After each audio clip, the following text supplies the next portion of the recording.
Asia কাপের জন্য ১৬ সদস্যের দল ঘোষণা হয়েছে বাংলাদেশের। তবে এর মাঝেও বাদ পড়েছেন অনেকে। বাদ পড়াদের একাদশেও থাকবেন সাব্বির, সৌম্য, জিসানের মতো হিটাররা, হাসান, নাহিদের মতো পেসাররা। এই একাদশও হারাতে পারে বাংলাদেশের মূল একাদশকে। সব মিলিয়ে এশিয়া কাপে বাংলাদেশের বাদ পড়া একাদশ নিয়ে বিস্তারিত থাকছে প্রতিবেদনে। এশিয়া কাপের দল ঘোষণা হয়ে গেছে। দলে জায়গা পেয়েছেন প্রত্যাশিত প্রায় সকল ক্রিকেটার, কিন্তু আলোচনার টেবিলে কোথাও ছিল না একটি নাম, সাব্বির রহমান রুম্মন। সময় বদলে যায়, এই ধরায় অনেক কিছুরই পরিবর্তন হয়। সাব্বির যেন সেই পরিবর্তনেরই অংশ। 2016 এশিয়া কাপের টুর্নামেন্টের সেরা ক্রিকেটার ছিলেন বাংলার সাব্বির। হার্ড হিটার তকমা পেয়েছিলেন তখন। সাধারণ দর্শক থেকে ক্রিকেট সংশ্লিষ্ট সবার মুখেই ছিল এক কথা, টি-20তে বাংলাদেশকে সার্ভিস দেওয়ার জন্য লম্বা রেসের খোড়া পাওয়া গেছে। কিন্তু সময় যত বদলেছে, সাব্বির ততটাই আড়ালে যেতে শুরু করেছেন। একটা সময় এসে দলে জায়গা পাওয়ার রেসেই টিকতে পারেননি। কেউ মুখ ফুটে বলছেও নাই সাব্বিরকে আরেকটা সুযোগ দেওয়া যেত।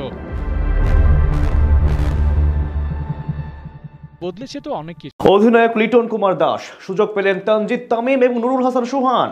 মিরাজকে বাদ দিয়ে এবার এশিয়া কাপের স্কোয়াডে বড় চমক দিল টিম টাইগার্স। 15 জনের মধ্যে দলে আছে একাধিক তরুণ মুখ। সাথে 16 নম্বর সদস্য হিসেবে জায়গা করে নিলেন সৌম্য সরকার। সব মিলিয়ে নেদারল্যান্ডস ও এশিয়া কাপের জন্য টাইগারদের ঘোষিত স্কোয়াড নিয়ে বিস্তারিত জানবো রিপোর্টে।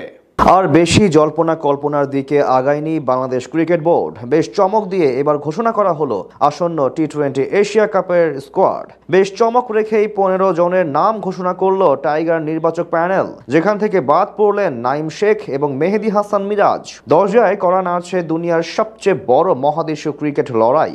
সব ঠিক থাকলে আগামী 9 সেপ্টেম্বর সংযুক্ত আরব আমিরাতে এশিয়া কাপের 17তম আসরের পর্দা উঠবে, যার জন্য দুর্গ প্রস্তুত করে ফেলেছে বাংলাদেশ দল। এবার এশিয়া কাপে টাইগারদের নেতৃত্ব দেবেন লিটন কুমার দাস।